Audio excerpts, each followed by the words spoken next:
قانونەرن ئەمریکی بەرنەویسێک ji bo vekêşana hêzên Amerîkî ji Sûriyê red dike.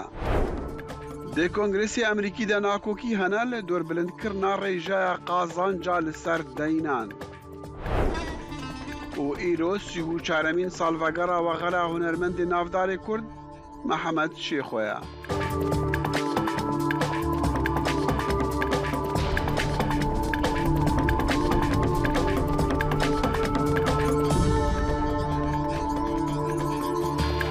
دەم باش ئەف بەرنامەیە کورد کۆنەکشنە ji dengê Amerîka li Washington bihîviya demên xweş. Duh çarşemê Encûmenê Nûnerên di Kongresa Amerîkî da pêşniyazek ji bo vekêşana serbazên Amerîkî ji Sûriyê red kir. 103 hemberî 321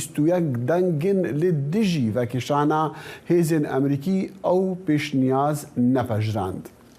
The yeas are 103, the nays are 321. The concurrent resolution is not adopted without objection. The motion to reconsider is laid on the table. مات گیتس ئەندامê کۆماریê Florîda û pêşniyaz li gorî qanûna desthelata şer xist pêş dengdanê ku eger hatiba pejirandin dê rêveberiya Biden neçar bibe di demê 6 mehan de 900 leşkerên Amerîkî ku li Sûriyê binecih bûne vekişîne. Koma Demokratên pêşvero jî digel komariyên liberal deng da pêşniyazê lê ji ber dijberiya rêberên her du partiyan dengên pêwîst ji bo derbazkirina wê bernivîsa wê qanûnê nehat qebûlkirin. û lê demê ku hikûmeta Serok Joe Biden hewl dide rêjeya helawsan û giraniyê kêm bike, pêşniyaza bilindkirina rêjeya qerzan li ser deynan dikeve holên Kongrêsê. Lê cudahiyên mezin û dijberî ji pêşniyazê re heye, ne bi tenê ji komariyên dijberên hikûmeta Biden lê di nav demokratan bixwe de. گفتوگۆیەکی تۆن لە کۆنگرێس بەڕێوەچوو سەرۆکی یەدەکی فدراڵی ئەمریکا جێرۆم پاوڵ ڕوبەڕووی سیناتۆر ئەلیزابێت وارن دەبێتەوە. سەرۆک پاوڵ تۆ قمار بە ژیانی خەڵکەوە دەکەیت. پاوڵ دەڵێت بانکی ناوەندی ئێستا ئامادەیە بۆ بەرزکردنەوەی ڕێژەی سوود بەرزتر و زۆرتر لەوەی چاوەڕوان دەکرات، چونکە هەوڵ دەدات هەڵاوسانی ئابووری لەژێر کۆنتڕۆڵدا بێت، تەنانەت ئەگەر بەمانای لەدەستدانی کاریش بێت. پرۆسەی دابەزینی هەڵاوسان بۆ لە سەدا دوو ڕێگەیەکی زۆری ماوە و پێدەچێت چەقبەستوو بێت. وارن دەڵێت ڕێگەی دیکە هەیە بۆ بەرەنگاربوونەوەی هەڵاوسان وەک چارەسەرکردنی کێشەکانی زنجیرەیی دابینکردن و دابەزینی نرخ. ئەو دەڵێت بە پێی پلانی بانکی ناوەندی ئەمریکا ملیۆنەها ئەمریکی هەلی کار لەدەست دەدەن. ئەگەر بتوانی ڕاستەوخۆ قسە لەگەڵ ئەو 2 ملیۆن کەسە ماندوونە ناسانە بکەی کە ئەمڕۆ کارێکی شایستەیان هەیە کە پلانت هەیە لە ماوەی ساڵی داهاتوودا لە کارەکانیان دوور بخرێنەوە، چیان پێ دەڵێیت؟ هەڵاوسان لە ڕادەبەدەر بەرزە و زیانی زۆر بە خەڵکی زەحمەتکێشی ئەم وڵاتە دەگەێنێت. هەمویان نەک تەنها 2 ملیۆن کەسیان بەڵکو هەمویان لەژێر هەڵاوسانی ئابووری بەرزدا ئازار دەچێژن. ئێمەش تاکە ڕێوشێن دەگرینە بەر بۆ ئەوەی هەڵاوسان دابەزێنین. هەنگاوەکانی بانکی ناوەندی ئەمریکا دەتوانێت پاشەکشێ دروست بکات. لە دوای کۆتایی هاتنی جەنگی جیهانی دووهەمەوە 12 جار ئەمە ڕوویداوە کە ڕێژەی بێکاری بە ڕێژەی لە 100% لە ماوەی 1 ساڵدا زیادی کردووە. ڕێک ئەوەیە کە لە ئیستادا ئامانجدەوەیە بیکەیت. چەند جار ئابووری شکستی هێناوە دوای ئەوەی ئەو کارە دەکەیت.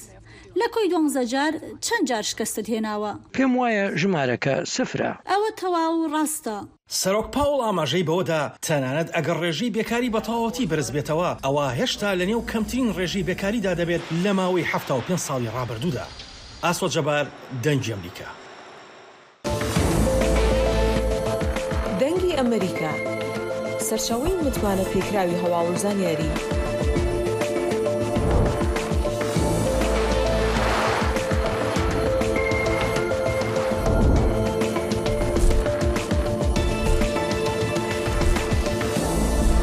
لە ماڵپەڕ و تۆڕە کۆمەڵایەتیەکانی دەنگی ئەمریکاوە ئاگاداری هەواڵ و گۆڕانکاریەکانی جیهان بە.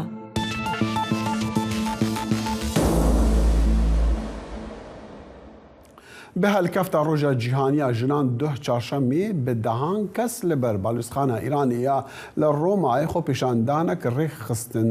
سەندیکایان سەرەکەیین ئیتالی ji بۆ باڵکشاندنê li ser pirsgirêkên jinan ê li welatên weka Îran û Efxanistanê ew çalakî rêxist. Gelek ji beşdaran got divê ew şerê li dijî wana bi dawî were.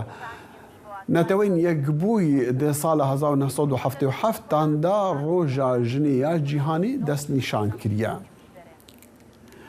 ji Kabul Efxanistanê heta bi Medrîdê İspanya jin derdikevin kolanan ji bo pîrozkirina roja cîhaniya jinan bi mebesta daxwazkirina mafên xwe û rawestandina êrîşan jî li dijî wan kûtînekirin. Digel qedexekirina jinan ji zanîngehan bi qanûnên Talîbanên Efxanistanê tepaserkirina xwepêşandanên şoreşa jîna emînî ji aliyê Îranê ve سنوردارکردنا نو yên mafên ji berbirinê li Amerîka û bandora şerê Ukrayna li ser jinan xwepêşanderan tûrebûna xwe diyar kirin. Digel Rojavayî girseyên mezin ên jinan li Medrîdê gelek jwana bi kincên mor li xwe kiribûn digel janîna mûzîkê û lêdana defan stran û drûşim pêrandin. وەکە هەموو ڕۆژین پێنجشەمووی هەفکاربەڵێن ساڵح بابەتێک تایبەت هەیە دێ بەرگایە لەگەڵ ڕووداوەکاندا بەڵێن فەرموو سپاس دەخێل خۆش هاتنەوە بۆ لەگەڵ ڕووداوەکاندا سەرکوتکردن و پێشکەلکردنی مافەکانی ژنان لە ئێراندا مێژوێکی درێژی خۆی هەیە و ئەگەر لە هەندێک سەروەختدا ژنانی نەتەوەی سەردەست لە ڕەوشێکی باشتردا بوو بن هەرگیز بەومانایە نییە ژنانی هەموو نەتەوەکانی تر ئازادیەکانیان بینی بێ. ڕژێمی کۆماری ئیسلامی ئێران هەر لە ڕۆژە بەراییەکانی دەسەڵاتدارەتیەوە هەموو مافەکانی ژنانی زەوت کردووە تا گەیشتووەتە ئەوەی وەک دەگوترێ ڕێگەی خوێندنیش لە کچان و ژنان بگرێت. وەک دەزانن بە وردی بە دوواداچوون دەکەین لەسەر ئەو ڕۆژە پڕ لە نیگەرانی لە ئێستای ئێراندا دەیبینین. ژەهراوی بوونی کچان لە خوێندنگاکانی سەرانسەری ئێراندا کارێکی نابەجێیە. دەبێت لێکۆڵینەوەیەکی متمانە پێکرا و سربەخۆ بکرێت و ئەوانەی ئەو کاریان کردووە بەرپرسیار بکرێن. ئەگەرم ژەهراوی کردنانە پەیوەندیان هەبێت بە خۆپیشاندانەکانەوە ئەوە لە دەسەڵاتی لیژنەی سربەخۆی و ئێندایە بۆ دۆزینەوەی ڕاستیەکان تا لێکۆڵینەوە بکات. تەواوی جیهان بە شێوەیەکی بەرچاو نیگەرانە لەو ژەهراویکردانە. پێویستە دەسەڵاتدارانی ئێرانی سەرکوتکردنی میدیاکان ڕابگرێت و ڕێگەشیان پێ بدات کاری خۆیان بکەن. بە هەمان شێوە بۆ تایبەتمەندانی تەندروستیش ڕاستە، بۆ باوکانی خوێندکارە کچەکانیش ڕاستە دەبێت بەرپرسیارکردن هەبێت و لە هەمووشی گرنگتر دەبێت ئەم ژەهراویکردانە ڕابگیرێت. دوای کوژرانی ژینا ئەمینی و دەستپێکردنی شۆڕشی ژینا سەرکوتکردنی ژنان لە ئێراندا بووە دۆسەیەکی نێونەتەوەیی و لە زۆر شوێنی جیهانەوە پشتیوانی لە مافەکانی ژنانی ئێران دەستی پێکرد. شلێر باپیری نووسەر و ڕۆژنامەوانی بواری مافەکانی ژنان میوانی ئەم هەفتەیە لەگەڵ ڕووداوەکاندایە. شلێر خانم سەرەتا زۆر سپاس بۆ ئامادەبوونن. یەکەم پرسیاریشم ئەوەیە ڕۆژی 8 مارس لە جیهاندا ڕۆژێکی بەبەهایە بۆ ژنان و زۆرێک لە ژنان لە جیهاندا بەو بەها و گرنگیەوە لێی دەڕوانن. بۆ ژنانی ئێرانی جوایە؟ بەڵێ سەرەتا سڵام هەیە بۆ ئێوە بۆ هەموو بینەرانی دەنگی ئەمریکا لە هەر جێگایەکەن. ئەمن پێم وایە لە هەر جێگایەک نایەکسانی هەڵاواردن و سەرکوت و توندوتیژی بەرامبەر بە ژنان هەبێت بێگومان 8 مارس واتایەکی دەبێت. ژنانی ئێران و بەتایبەت ژنانی کورد لە ڕۆژهەڵاتی کوردستان بە دەرلەو چوارچەوەیە نابینم. بەداخەوە لە هەر جێگایەک لە گۆی زەوی بگەڕی دەبینیت کە توندوتیژی و نادادپەروەری و هەروەها نایەکسانی بەرامبەر بە ژنان هەیە. هەر بۆیە پێم وایە 8 مارس لە ڕووی واتاییەوە هەڵگری خەباتێکی لە مێژینەی ژنانە بۆ مافەکانیان کەواتە 8 مارس دەتوانێت واتایەکی گرنگی هەبێت بۆ هەموو ژنان و هەموو ئەو پیاوانش کە خەمخۆری کۆمەڵگەیەکی یەکسان و دادپەروەرن کە تێیدا کاریگەرەکەی بۆ سەر کچەکانیان خوشکەکانیان دایکەکانیان دەبێت و وە لە وێنە گەورەکەشدا دەبێتە بوونی کۆمەڵگایەکی پێشکەوت و باشتر. شلێر خانم لە پەیوەندی بە شۆرشی ژیناوە شۆرشی ژینا چ دەستکەوتێکی بۆ ژن هەبوو بە تایبەتی لە ڕۆژهەڵاتی کوردستان بۆ خۆت دەزانی ینی ژن هەم پێشڕە و هەم پێشەنگی ئەم شۆرشەش بوو. بەڵێ بێگومان کە شۆرشی ژینە دەستکەوتی زۆر بۆەوە دەستکەوتەکانیش جیاواز بوون بەڵام پێم وایە ئەو دەستکەوتەی کە شۆرشی ژینە بۆ ژنی کورد بە تایبەت هەیبوو ئەوە بوو کە لە ئاستی نێودەوڵەتیدا ئێمە دوو دەستەواژەمان بەرچاو دەکەوێت ئێستا یەکەم دەستەواژەی ژنی کورد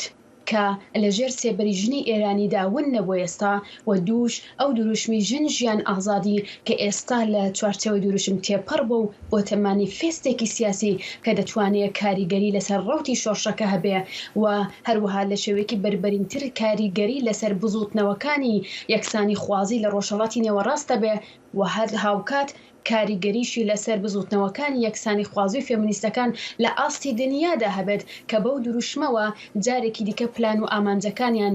نوێ بکەنەوە وهروەها تا گەیشتن بە ئامانجی 100% ئەویش کۆمەڵگە و دەرفەتی یەکسانە بۆ ژنان و پیاوەنۆک و یەک ئەمن پێم وایە کە شۆرشی ژینە دەستکەوتێکی مەزنی بۆ ژنی کورتە بوو کە لەگەڵ ئەوەی کە ژنی کورد بەداخەوە هەڵاواردن و سەرکوت و وهروەها توندوتیژی کۆمەڵگەیەکی پیاوسالەر ئەزمون دەکا بەڵام هاوکات هەڵاواردنی کۆمەڵگەی ئێرانی وەکو دەسەڵاتی کۆماری ئیسلامی و هاوکات لایەنە دینیەکەش ئەزمون دەکات کە تێیدا ڕنگ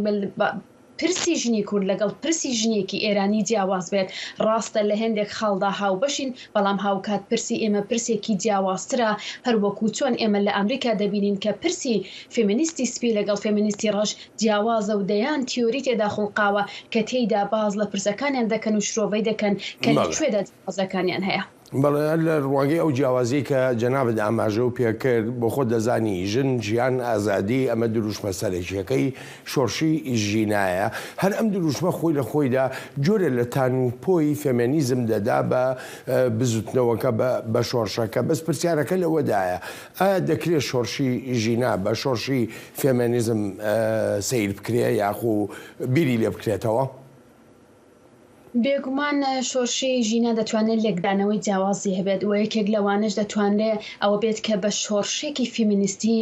لە سەردەمی نوێدا پێناسە بکرێت بۆ شۆرشێکی فیمینیستی لەبەر ئەوەی کە تێیدا ژنان پێشڕەو بوون لەبەر ئەوەی کە تێیدا ژنان بوون لە گۆرستانی ئاچی سەقسەوە لە جێگایەکە هیواکان دەمرێت لەوێدا شۆرشێک لەدایک دەبێت کە ژنان لە کاتێکدا 4 ساڵەی سەرکوت و هەڵاوەردنەکانی کۆماری ئیسلامی ئەزمون دەکەن بەڵام تێیدا سەرپۆشەکانیان لا دەبەن و هاوکاتیش پیاوان هاوشان لەگەڵ ئەوان دروشمەکان دەڵێنەوە و شەقامەکان بەجێ ناهێڵن و شان بەشان یەکتر کار دەکەن بۆیە من پێم وایە شۆرشی ژینە هاوکات دەتوانێت هەڵگری پێناسەیەکی شۆرشی فیمینیستی بربەرین بێ بۆ ئەوەی کە دەتوانێت دواتر ببێت بە شۆرشێکی فیمینیستی لە ڕۆژهەڵاتی نێوەڕاست کە سیمبولەکەی لە شۆرشی ژیناوە هەسەر هەڵدەدات و تێشیدا بۆ ئامانجی داهاتوویەکی یەکسان و دادپەروەر بۆ ژنان بەگشتی و ژنانی کورد بە تایبەتی. باشە لە چ ڕوانگەیەکەوە دەتوانین ئێمە جیاوازیەک دروستکەین لە نێوان ئەم قۆناغی فێمینیزم لە ئێران و بە تایبەتیش لە ڕۆژهەڵاتی کوردستان لەگەڵ ئەو قۆناغی فێمینیزمەی کە ئێستا لە جیهانی ڕۆژاوادا هەیە چ جیاوازیەک بەدی دەکەی؟ من پێم وایە کە جیاوازەکان هەر زۆرن و بە قولی کوردی دەڵن عەرزتە ئاسمانن بۆ لەبەر ئەوەی ئێمە لە ڕۆژهەڵاتی کوردستان لە چوارچێوەی کۆمەڵگەیەکی دەسەڵاتێکی دیکتاتۆریدا هەیە و داگیر کراوە کەەوە پێم وایە شۆرش و خەبات لەو قۆناغەدا جیاوازی هەیە لەگەڵ وڵاتانی ئوروپا کە تێیدا حکوومەتەکان حکوومەتێکی دموکراتن کە تێیدا یاساکان یاسای دموکراتن کە تێیدا ئەگەرچی یاساکان لە 100% هەموو مافەکانی تاکی وەک ژن لەبەر چاو نەگیراوە بەڵام دیسانیش هەوڵ دراوە کە تا 180 لە وڵاتانی وەکو سکەندیناوی دەبینم کە ئامانجەکانە بپێکن بۆیە من جیاوازێکی زۆر دەبینم بەڵام دەتوانم بڵێم کە فیمینیزمی ڕۆژ ئاوا دەتوانێت هیوایەک بێت بۆ ئێمە کە ئەوانیش 100 ساڵ لەمەوبەر دقیقەن هەمان ئەو خەباتیان کردو پێیدا تێپەڕێوین کەمە ئێستا لە سەردەمێکی نوێدا هەوڵی بۆ دەدەین و پێدا تێدەپەڕین و هاوکات دەشمان هەوێ بە ئامانجی بگەێنین بەڵام لە داهاتوێکی زۆر دوورنا بەڵکو هاوتەریب لەگەڵ پرسەنەتەوە یەکەمان هاوتەریب لەگەڵ پرسە سیاسیەکانی دیکە و هاوتەریب لەگەڵ ئەو دۆخەی کە ئێستا لە ئێران و ڕۆژهەڵاتی کوردستان ڕوودەدات. شلێر خانم دێمە سەر بابەتێکی تر ئەلبەتە ئەوەی کە نوکوڵی لێ ناکرێ ئەوەیە کە ڕژێمی کۆماری ئیسلامی ئێران بە هەموو شێوەیەک مافەکانی ژنانی لە ئێراندا پێشێل کردووە یاری تەنانەت جۆرێک لە ترس ئەوەی کە پێی دەگوترێ فۆبیا لە کەسایەتی ئاینەکانیش دروست بۆ بەوەی ئەو سەرکوتکردنانەوە لە ماوەی ڕابردوودا دیارگەیەک بەدی دەکرێ ئەوی ژەهراویکردنی خوێندکارانی کچ و ژنانن لە خوێندنگەکانی ئێراندا شرۆڤەی تۆ چییە بۆ ئەم دیاردەیە؟ بڵێ سەرەتا زۆر بەداخەوە بۆ ڕووداوانەیە کە ئێستا بۆ ئەو قوتابیانە لە قوتابخانە جیاوازەکانی ڕۆژهەڵاتی کوردستان و ئێران ڕوودەدا من پێم وایە ئەوە یەکێک لە کارتە سوتاوەکانی دیکەی کۆماری ئیسلامی کە لە ماوەی شۆڕشی ژینادا زۆر کارتی جیاوازی بەکارهێنا بۆ ئەوەی کە ڕەوتی شۆڕشەکە بگۆڕێت بۆ ئەوەی کە شۆڕشەکە کە بکرێت ئێستاش لەو کارتە تازەیدا ژەهراویکردنی قوتابیان و هەروەها بە شێوەی جیاواز قوتابخانەکانە بۆ ئەوەی کە ئاراستەکان و زوومەکان بە جێگایەکی دیکەدا بدا بەڵام ناتوانێت و لە بیرمان بێت ئەم پێم وایە لە کارنامەی کۆماری ئیسلامیدا و لە هاتنە سەرکار و لە یەکەم 8 مارسی هاتنە سەرکاری کۆماری ئیسلامیدا لەوێدا مانیفێستی کۆماری ئیسلامی دیش بە ژنان نووسراوەتەوە لەوێدا کارنامەکەی دیش بە ژنان نووسراوەتەوە تا ئەو ڕۆژ هاتووە کە لە دوایین کاریدا ژەهراویکردنی کچانە بۆ ئەوەی کە جارێکی دیکە ئەمن پێم وایە کۆماری ئیسلامی خوێندنەوەکەی ئەوە بۆ ژنان کە کاتێک کۆمەڵگەیەک ژنەکانی تێدا دواکەوتوبن ژنەکان دەرفەتی هۆشیاربوون و پێشکەوتن و خوێندنیان نەبێت دەزانێت دەتوانێت کۆمەڵگەیەکی دواکەوتونە هۆشیار بێت و بۆیەش دەهەوێت ئەو کارە بکات کە جارێکی دیکە لە وەکو تعریفەکانی خۆی ژنان لە ڕێگا بۆ قوتابخانەکان بگرێت کە دەتوانێت هۆشیارێک و هەروەها پێشکەوتنێکی دیکە بۆ ژنان بێت ئەمن پێم وایە ئەو ئیلهامیان بە جۆرێک لە دەسەڵاتی تاڵابانەوە کە خۆشیان زۆر لە سیستمەکان لە سیستمی ئەوان دوورنیە پەیڕەو کردە بۆی کە بزان دەتوان تێدا سەرکەوتو بنیاننا بەڵام لە 8 مارسی 1970 تا ئێستا کۆماری ئیسلامی بە شێوەی جیاواز هەوڵی داوە کە ژنان دواکەوتو بن ژنان قەتیس بکەنەوە ژنان لە تعریفی ماڵدا بن بەڵام لە هیچ کام لەوانەدا سەرکەوتو نەبن هەر بۆیە دیتمان لە قۆناغی جیاوازدا ژنان چالاک بوون و بە خەباتی مەدەنی چالاکیان کردەوە ڕیشەی خەباتی مەدەنیان قەوی کردووە تا گەیشت بە ئەو کە شۆڕشی ژینە تێیدا ژنانی کورد چڵەپۆپەی ئەو شۆڕشیان لێداوە و بەردەوامیشە. ئێمە لە بەردەم دوو ڕای زۆر جیاوازداین شلێر خانم کۆماری ئیسلامی ئێران دەڵێ دەستی دەرەکی لە پشتی ئەم ژەهراویکردنانەوە هەیە هەرچی وڵاتانی تریشن بە گومانێکی ئێجگار زۆرەوە سەیری ئەو دیاردەیە دەکەن هەتا ئێستا لە ناو ئێراندا بەگشتی و لە ڕۆژهەڵاتیش بە تایبەتی ینی هەوڵێک دراوە کە بتوانرێت بیسەلمێنێ کێ لە پشت ئەم ژەهراویکردنەوەیە؟ ڕنگ بێ زەحمەت بێت کە ئینسان ئێستا بڕیار بدات کە بڵێ ئایا شێوەی ئەو پلانی ژەهراویکردنەوە ئەو ڕووداوانەی کە لە دوایدا ڕووداوە چۆنە بەڵام بە دڵنیاییەوە ئەوەی کە کۆماری ئیسلامی هەمیشە کێشەکانی نێو ئێران دەخاتە سەر ئۆستۆی دەرەوەی ئێران شتێکی تازە نییە لە هەر ڕووداوێک کە ڕوودەدات بێگومان دەڵێت کە دەستی دەرەکی لەسرە بۆ ئەوەی کە ڕەوتی ڕووداوەکان لە نێوخۆ بە جۆرێک بگات کە ئەو ئاستا ئەو نێوی ئێرانی بوون و یاخود وڵات وەکو ئێران پێی وابێ نیشامدا کە لە ژێر هەڕەشەی وڵاتانی دەرەوە داودیان هەوێ ئێران پشێوێنن بۆیە ئەو دیدگایە و یاخود ئەو باسە بۆ من شتێکی تازانێ بۆ هیچ کام لە کەسانی وەکو منیش دڵنیام شتێکی تازە نیە و جێگە لە بەخۆشحاڵیەوە ئەوەیە کە کەسیش باوەڕی پێناکە بۆیە هەموو دەزانن کە ئەوە یەکەم کاری کۆماری ئیسلامی نیە بەڵکو کارنامەی کۆماری ئیسلامی کارنامەیەکی دژە مرۆڤیە تۆ لە سێدارەدان و کوشتن و هەروەها زیندانیەکان و شێوەی جیاوازی دیکەوە بگرە تا دەگاتە ئەو بە شێوەی جیاواز ئەو تونند و تیژی و سەرکوتە سیستماتیکەی کە بەرامبەر مەرەتەوەکانی دیکەی ئێران دەکا بۆیە من پێم وایە کۆماری ئیسلامی هەموو کارتەکانی سوتاون هەر کام لەو باسانێکە بهێنێتەوە بە جێوەی ڕووداوەکان نەجێی باوەڕن نەباوەڕ دەکرن بەڵام ئایا کەی دەتوانین بگەین بە ئەوەی کە کۆماری ئیسلامی بڕوخێ ڕەنگ بێ نەتوانین ئێستا باسی لێوە بکەین. شلێر خانم سوپاس و پێزانینم بۆ بەشداریەکەت زۆر سپاس دەکەم. ئەلبەتە عزیزان سوپاسی بێپایانم بۆ ئێوەی خۆشەویست تا هەفتەی ئایندە لەگەڵ ڕووداوێکی نوێدا ڕێز و خۆشەویستی بەڵێن ساڵح بەسەند بفەرمونون دەگەڕێینەوە لای دەخیلی شەمۆ و کورد کۆنێکشن.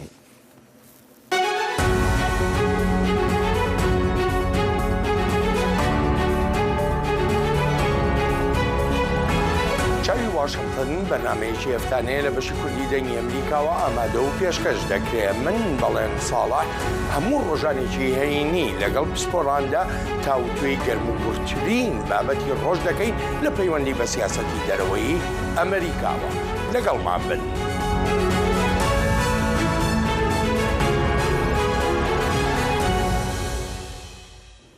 لەم ڕۆژانە یادی ڕاپەڕینی ساڵی 1991 هەرێمی کوردستانی عێراق دەکەینەوە کە سەرەتای مانگی ئازاری ئەو ساڵەدا خەڵکی کوردستانی عێراق ڕاپەڕینەکەیان دژی ڕژێمی سەدام حوسێنیان دەست پێ کرد. ئازادکردنی شارۆ و شارچەکانی کوردستان وەرچەرخانێکی مێژووی بوو، بەڵام پاش 32 ساڵ دەسەڵاتی خۆجێیی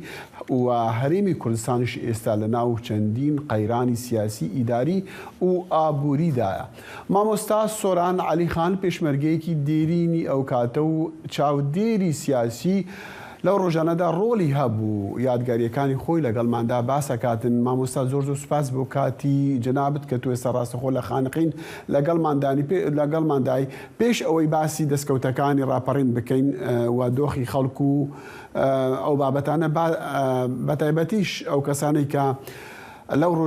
لەو ڕۆژەدا لەو ڕاپەڕینەدا دەستیان هەبووە ڕاپەڕینیان هەڵگرساند. پێم خۆشە خۆت باسی یادگاریەکانی خۆت بکەیت لەو ڕۆژانە پێش 32 ساڵ. زۆر سپاس بۆ جەنابتان. هەڵبەتە بە بۆنەی 32 ساڵی یادی 32 ساڵی ڕاپەڕینە مەزنەکەی خەڵکی کوردستانەوە گەورەترین و جوانترین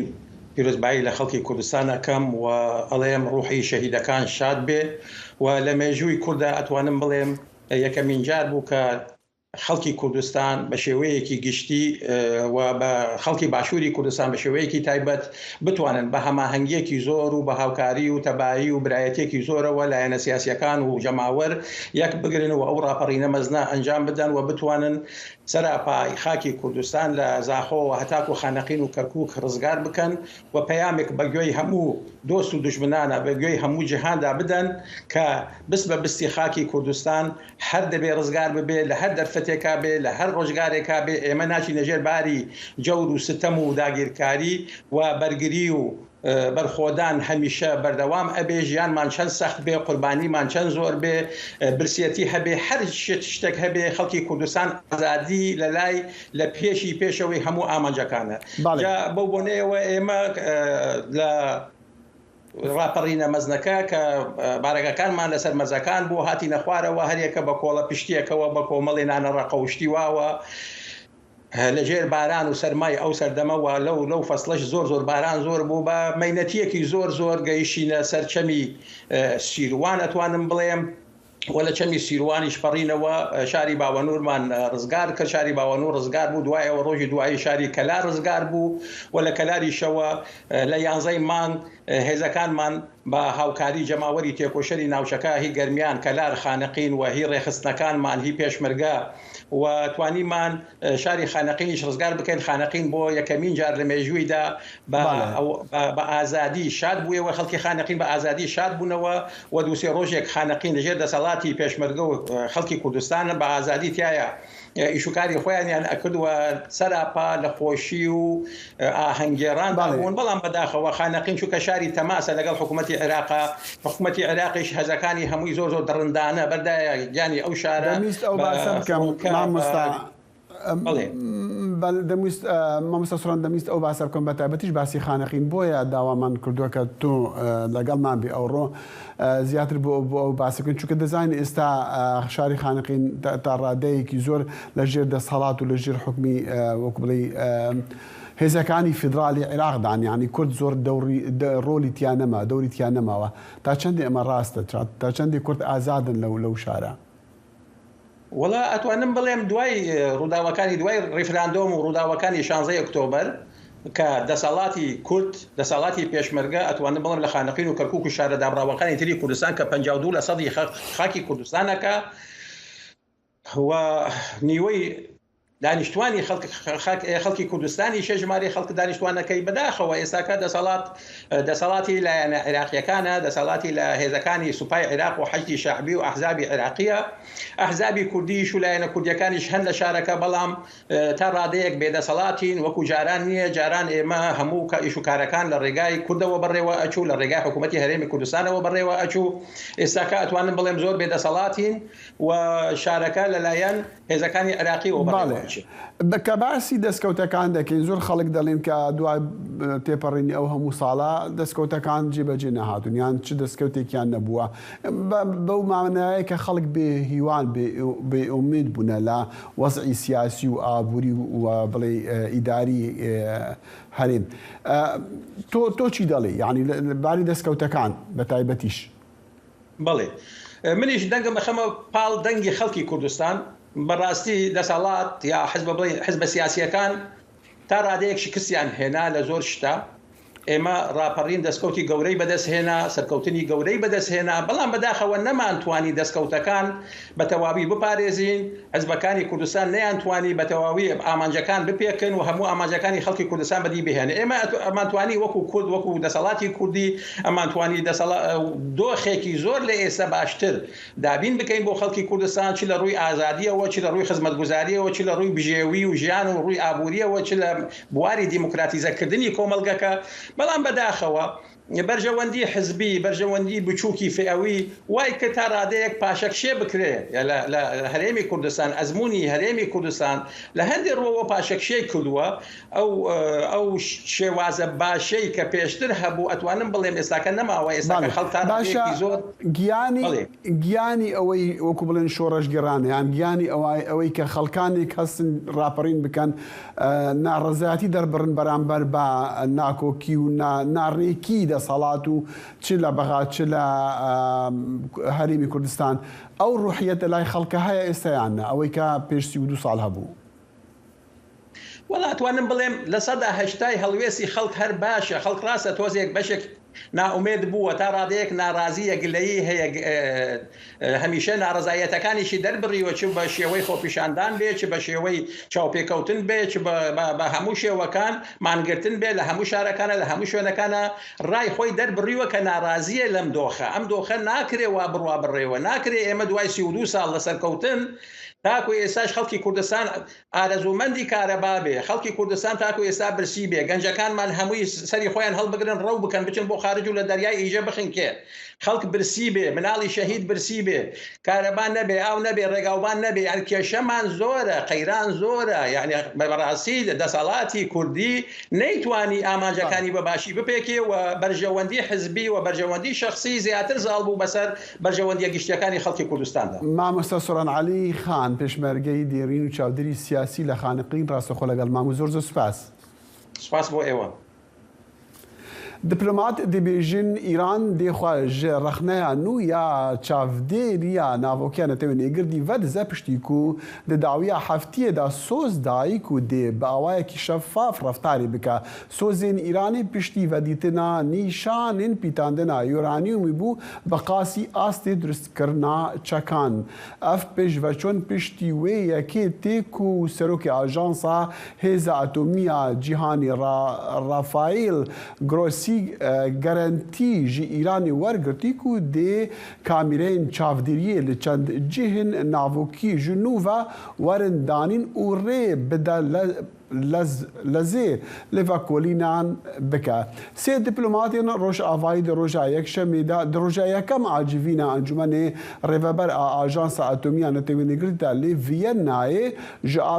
ئاژانسا پەیامێن فەرەنسی ڕەگوتیەک و بڕیارێک چ بڕیار نو ڕەخنەکردنا ئیرانی لەسەر بەرنامەوەیە ناوۆکی نەهاتیە پلانکردن بەردەفکی وەزارەتە دەرڤەیە ئەمریکی ژی نەترایز دەبێژە تێنی گوتن تێرێ ناکەن. دادگاها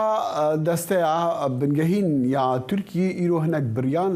بڕیار لەسەر هەدەپێ و پاشە ڕۆژە هەدەپێ دانەبتایبەتژی لەبەر بووکو بڕیارێ لەسەر بابەتی سڕکردنا یان ڕاوەستاندنا ئالیکاریە دراوی ژێڕا بدا یانژی لەسەر هەدەپێ داخواست کرد بوو بڕیارە وخوا لەسەر گرتنا پارتیێ پاش بەبێخە نها ئەیوب دەمیر لە ورە ڕاستەوخوا لە پێش بارگای هەدەپێ ئەنکەری مەدوخواست بزانکانی ئەوێ دادگەهی چ بڕیاردا بڕیارە نەها دای لەسەر مەسەلا کو بڕیار لەسەر گرتن یان نەگرتنا هەدەپێ وێ لێ مەهانیسانی وەرەداین ئەیوب فەرموو دەخیل ئیرۆ چاو لەسەر دادگەها بنگەهین یا دەستەیا بلند بوو ڕاستی لەوێ دەرێ بریارێک وێ دەرخستا و پەرەی کو ددن ئاژی ئالێکاریە خەزنێ کو ددن هەدەپێ وێ بجەمیدنن ئان نەجەمیدنن جخوا پێنجێ ڕێبەندانێدا یعنی دادگەهی بریارێکا وسادا بکو یعنی قبول کرد بۆ ئەوانە لە ئیرۆ بریارێکا vebir wê bidana hê ev biryar neketiye ji bo çi ji bo ku yanî 539 milyarên Tirkiyê heke qut nekin HDP vê sala hanê da bigirta ana wê bidin an jî nedin ev biryar wê îro derkeve li rastî îro biryareka din taybet derket ji bo ku doza girtina HDP ana desteya bingehîn ya Makezagonê da cî digire yani evan daxwast kiribû ku ji bo parastinê dem xwastibûn îro ev dem yani dîroka vê demê derket 11 Nisanê nîşanda vê mahkemê eva tê çi wateyê rastî vê derê da giring e ji bo ku sibê Serokkomarên Tirkiye Recep Tayyip Erdoğan wê nexşeya hilbijartinê diyar bike û ev jî 14 Gulanê da hilbijartin vê çêkirin rastî 11 Nisanê da HDP ji xwe daxwast kiribû ku ev doza wan talokî piştî hilbijartinê bibe dadgehê ev ji xwe red kir û ana jî ji bo parastinê dem nîşanda. Baş eger hatû HDP namzatên xwe ji bo hilbijartinan diyar kirin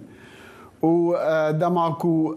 lê 11 Nîsanê ku tu dibêjî meha çar dadgehê biryarek li dijî wan derxist ew ê çi bikin?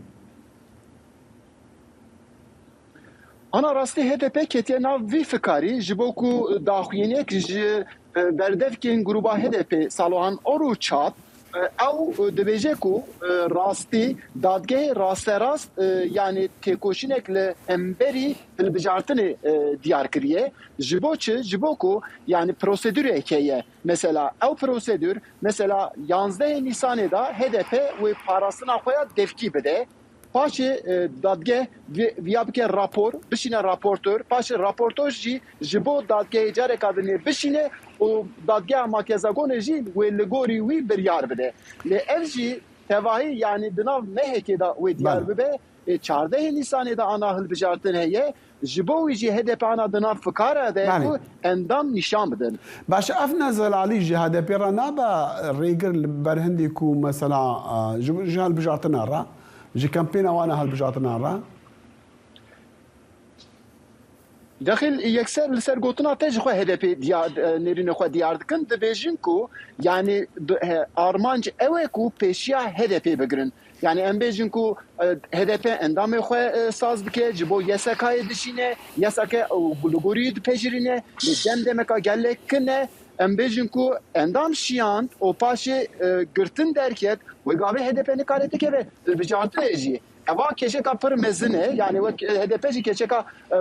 pêşiya demokrasiya Tirkiyeyê astengeka mezin dibîne û pêşiya xwe de jî viya we astengeka girîng dibîne. Belê Eyûb ji bilî mesela HDP û biryarên dadgehê ku li ser HDP bin danîn ku wekû tu dibêjî 11 Nîsanê wê biryarek girîng were danîn li ser paşa rojavê wê bê qedexikirin yan ne û îro jî li ser mesela ku alîkariya diravî jî reha beyan ne pirsêndî ku siyasî taybetî jî piştî ragihandina navê namzetê opozisyonê ji bo hilbijartinên serokatiyên li dijî Erdogan neha ew çi bas heye li ser wana?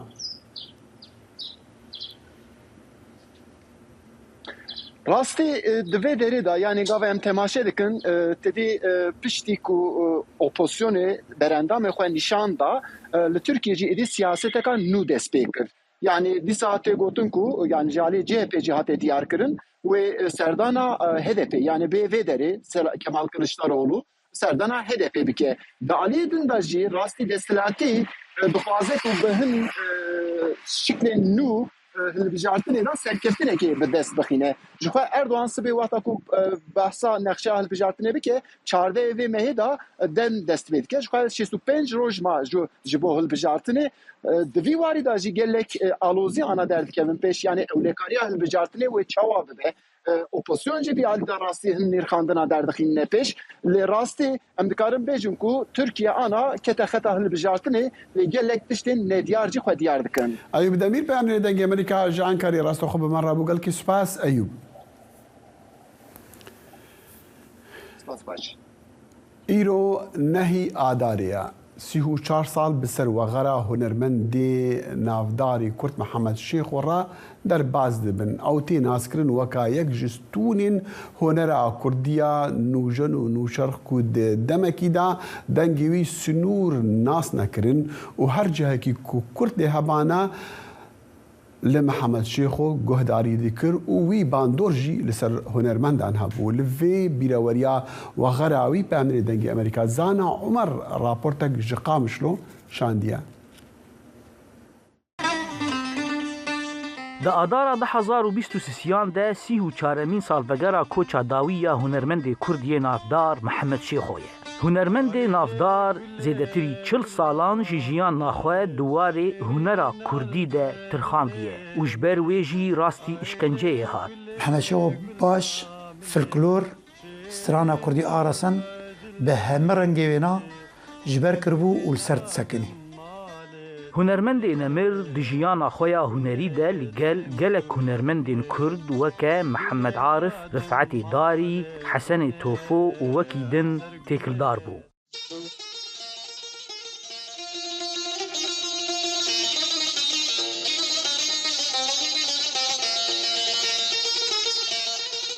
محمد شیخو باوی فلک به هنر خواه بو یک جستون بنگهین این هنرا کردیا نوجن دسالین دی داویه ده لیکولینر و هنرمندین کردین سوریه ستران و موزیکا محمد شیخو با آوائه کی اکادمیک لیکولین دکن و فیر دکن وقتی آستامی موسیقی باش بوم ناس کرن هنک ستران محمد شیخو بارکشن سر آستا اکادمی وبرفرح يعني ستران وك شرمينادل وك أزبون فرار وك دهو يك آدار أوانا بشكي ج سيستما فلكلوري دركت پشتی در باسپونا 34 سالان شکوچا داویه هنرمند محمد شیخو گهدار و حسکرن موزیک و فلکلورا کردی بستران محمد شیخو هیجی شاد بن و نفش بنفش تینا و گوتن زانا عمر دنگی امریکا قامشلو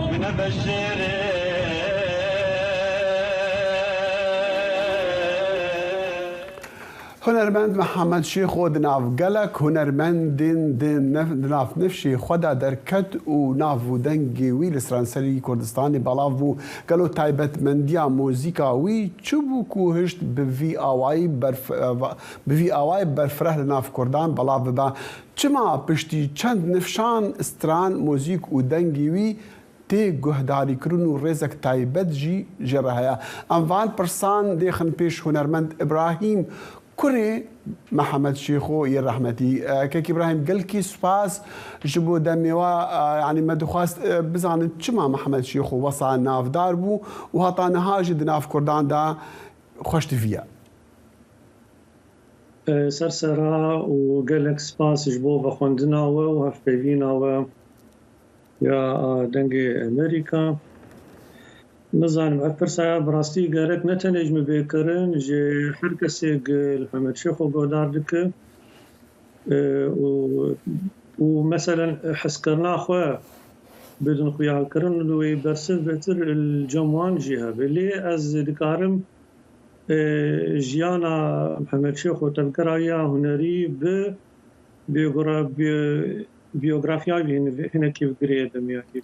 ژیاناوی وەکی دە یعنی تشتان ئاسکریە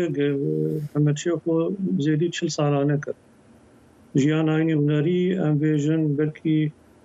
20 سال آن کمتر بوون ها گەر بژیا و اینها بهتر بەرهەم بدا لێ دیسا ئەڤنە تێرێ ناکێ مەگوت ژیاناویکن بوو ئەگەر بژیاوێ بهتر بەرهەم بدانا ئەف تێرێ ناکێ مەسەلە چی مەسەلە ئەسکار مەسەلە ولۆ بێژم موزیک نەفەساوی بوو هەلوەستی وی پەیوی وین دەبوونا و پەیوێ ڕۆژانە تەفگەراوی دیالۆگی خەلکەرە ئەس vêyekê ji dûr naxînim ji mesela neqandina wî ji helbestar e hilbijartina wî ji helbestar e rûlana mesela ga me merû stranê Hemed Şêx û godan tê dibîne girêdayî dozekê strêna girêdayî pirsek hênin û tişta di Hemed Şêx jî naskirî gi peyvê xwe û bi cî dikir yanî ne tenê axaftin bûn lê فعل بونجي كريار بونجي يعني مثلا قاوا جبو كردا بستري ونتني سترامبن تبلي وانجي دبو تبلي شورش بو شتا ناس مثلا قاوا وقت بنابر شو الايراني زحمه كشيدي تنجر قلت انتم درناك او اوروبا قلت ازرناك محياني ملتي الفرب انتم تبێژی گرێدانەکە ساتیاوی و هەڵوێستی نوێژی بە هەندێک بە گرێدانێک و بە ناوداریاوی بە گرێدانە من دخواتە سوێنە ژتە بپرسم و بزانم کانێت تە چەندێ لە ساڵین دماهی ئەتزانم لە وەختی ئەوەل ئیرانی بوو دپێرە چەند وەختە بخوا ئەو دیت دپێرە ژیایی تزانێ ئەز لە ئیرانی دایک بووم لێ 3 ساڵی ئەمڤەگەریان قامش لێ و 8 ساڵی بابێ من ژیانە خۆش دەستدا بڕاستی تشتێک خۆشک نایە بیران تشتێک تێن بیرامێ و خەونەکەی لێ گاڤەگەل هونەرایی گۆدار دەکەم و ئەز دەبیزم بێ ژیانایی چلۆ بوو بکنەکە لەم پەفگرێدانەکەی پێ مەسەلێ بن و ئەو پەفگرێدان ئاژۆک تقارێ سورەتێکی بدخویاکردن گدبه برسه بجه گلک شتاره تشتک دیجی سپادم بجه مثلا محمد شیخ ای شاملت کرد ترجمه ای شاملت کرد کرد هنر خودوی دالا بینید تود بوجی ظلمه قبول نتکرد و او ظلم الملت کرد هات کرن ویجی هات کرن یعنی وی بتشتاق خوده دایده موزیک وی به موزیک خدمتا باشە بله کەک ئیبراهیم ئەتزانم توژی هوەرمەندی و تو ئەکادمیستی وەکو بێژن دکتۆراتە هەیە لەسەر موزیکە و تشتیان بزانن و تا بخواژی پرۆژەیەک لەسەر پرۆژەیەکی کار کردە تێدا سرانین بابێخوا سرانین محەممەد شێخۆ بە ئاوایەک ئەکادمی نو داڕشتنە تو دیکاری لەسەر وێنا ژمارە هەنێکی بەحەز بکی بکورتی هەرێ لەسەر ئاستا نویساندنê û karên zanîngehê û akademîk wek dibêjin mamosteyê me gava me kompozisyon xwest ji bo diploma xwe wî ji me xwest ez li ser Hemed Şêx nivîsînim. Rastênekî bala min jî kişan min got çima got ji ber ev mirov bala min dikişîne. Me di 2016 min diploma xwe li ser wî nivîsand yanî tikaribê نشان شلو هنرا موسيقى محمد شيخ ونتويا كرد لو معجي اري وكي ديجي ستراني محمد شيخ متفكر نوتا اجي نهب براستي او جي ابي مخستبو وخشكا زينب يا شويجي خستبو ويجي كتابك حاضر تربو لسر محمد شيخ خستبو بحمي نوتاوي تذهب من أبايا هر حال قرش وقت بحاضر وكي ديجي دفازم سباسيا وان كسابقا ايوان جي لا خد مثلا سرعاني حمد شيخ وكربون نوتا يعني تبينا بلكي بري 6 صالي مع مستشير ذات عمر البسقيت خينه يتي كرمك بله قال که سپاس که ابراهیم مخابن وقتی ما قال که نما چکو داویا برنامه دخوازن بیجن کو جه هنرمند نافدار و خوشتوی دلی کردادا بهشت با و قال که سپاسیت کو دست خوشش لتدکن لسرکار تدکی وکو بردوامی لسر هنری محمد شیخو مالاوجی قال لك ابا وسپاس بجید ام وگرن انکر دیاره دادگاه بلند بریار لسر پاشا روژه هده پیدا دیسان ام وگرن جم ایوب دمیر ایوب پیام داوی چیش دادگاهی داخل دادگاه دسته بلند بریار خواه یا سر هده پی بلوکه دا yani dema bereda ji xwe 15 endaman da 8 endaman dij derketibûn û îro kraniya endaman gotin ku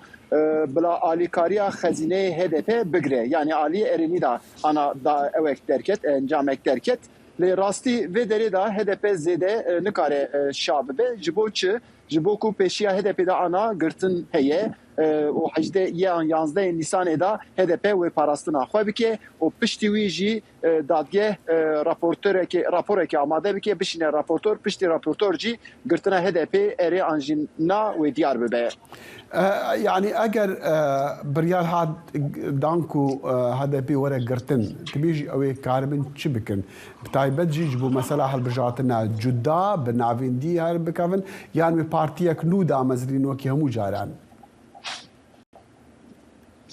راستی انا پارتیک جبو HDP کو بکاره به بیشتری هالبجارتنه ببه هي پارتیا چپ یا کس دبیجن راستی دوی دری ده یا گرینگ اوه کو هکی HDP نی گرتن حتی اوه هالبجارتنه و HDP جی اندام خواه هکی لسر HDP yani partiya HDP diyar bike و پاشه جی بگرتن و گاوی خطره هر مزن چید به HDP لازم ہے کو دوی دری دا استراتژی که بده پیشی خواه لسر HDP آن partiya چپ یا کس و بداخل ببه انا از باورم کو روزن پیشی آمده yani رهبری HDP و لسر ویا گفتگو بکه. بله ایوب دمیر پیامنی دنگی امریکا جان کری بمره بگل که سپاس ایوب و سندیکا پارێزیاران لێ دۆهۆ کە پارێزەران دۆهۆ کە بڕیارێک دایەک و نابێت چ پارێزەر دۆزا وەکیلین خوایان موەکلین خوا بە بەرفرەهی میدیایەدا ئەشکەرە بکەن vê yekî gelek parêziyar dilgiran kirin parêzer bibûnin dilgiran kirine û dibêjin ku ew azadiya wan sunûrdar dike. Kawa Umer ev rapor gihandiye.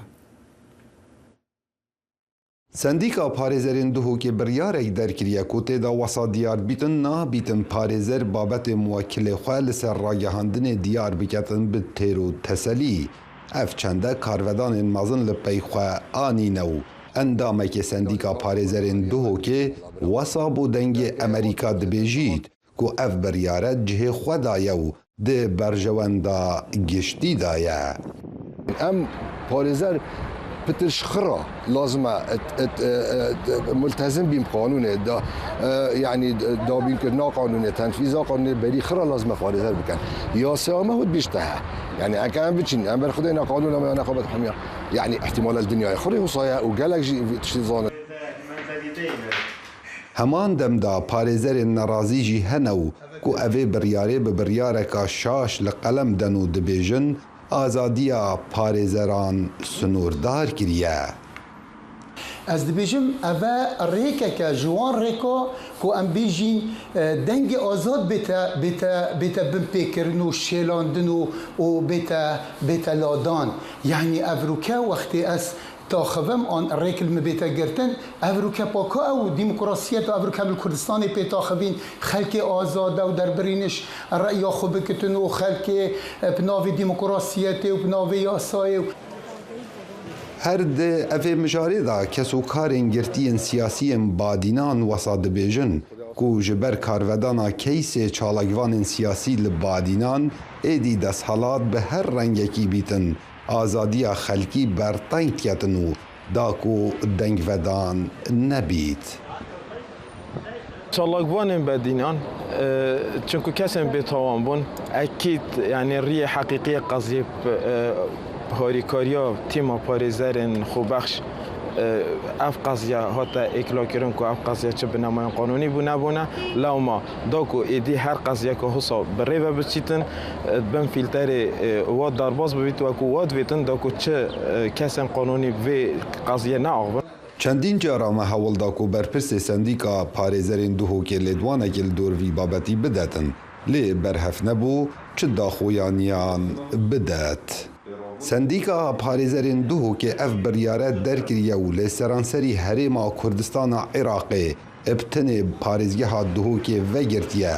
lewma bûye cihê pisyarê li cem xelkî gelo eger ev biryareka cihê xwe da bîtin boçî li gişt parêzgehên Herêma Kurdistanê nehatiye cêbcêkirin. Kawa Merdengê Emerîka Duhok. بهیویا دەمەن خۆش هەتا ڕۆژە یەکشەمێ جارەکەی دیگەهینەیەک هەر شاد و بەختەوەر بن و خدا حافظ.